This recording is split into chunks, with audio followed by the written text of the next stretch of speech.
এসো মা লক্ষ্মী বসু ঘরে। জানি আমি সিঙ্গার নই রে বাবা। আর এই ফাটা বাঁশের গলা দিয়ে যদি গান শোনো তোমরা, তাহলে আর আমার মিনি ব্লগ তোমরা দেখবে না।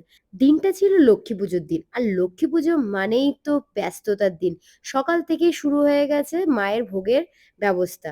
আর এই বছর আমি ১ম মায়ের জন্য ভোগ রান্না করছি। অনেক কিছু রান্না করেছি, তোমাদের সাথে সবটাই শেয়ার করব। তোমরা দেখতেই পাচ্ছ অলরেডি মায়ের ভোগ আমার তোলা হয়ে গেছে। সকাল থেকে অনেক রান্নাবান্না করেছি। পাঁচমিশালি তরকারি, লুচি, সুজি, আর ৫ রকম ভাজা, চাটনি, অনেক রকম যা হয় ভোগে।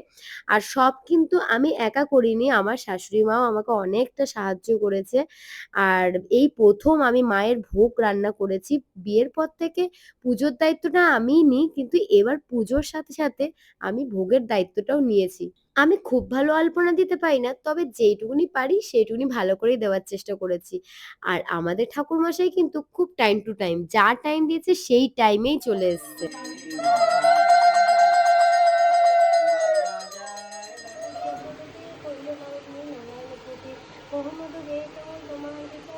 যতক্ষণ না পুজো হয় ততক্ষণ খিদে পায় না। কিন্তু পুজো হয়ে গেলেই মনে হয় কতক্ষণে একটু ভোগ খাবো। আর সত্যি বলতে ভোগের রান্নাগুলো সত্যি খুবই ভালো হয়েছিল। যেহেতু আমার বাপের বাড়ি শ্বশুরবাড়ি একই পাড়ার মধ্যে, তাই আমার একটা দায়িত্ব তো আছে শ্বশুরবাড়ির কাজ সেরে বাপের বাড়িতে আসা। বাপের বাড়িতে আমার মাই একাই ১০০ সবকিছু গুছিয়ে রেখেছে।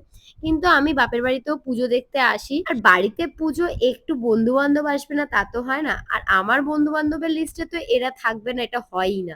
চলো আজকের জন্য এখানে। আবার দেখা হবে নেক্সট কোনো মিনি ব্লগে। Bye, by.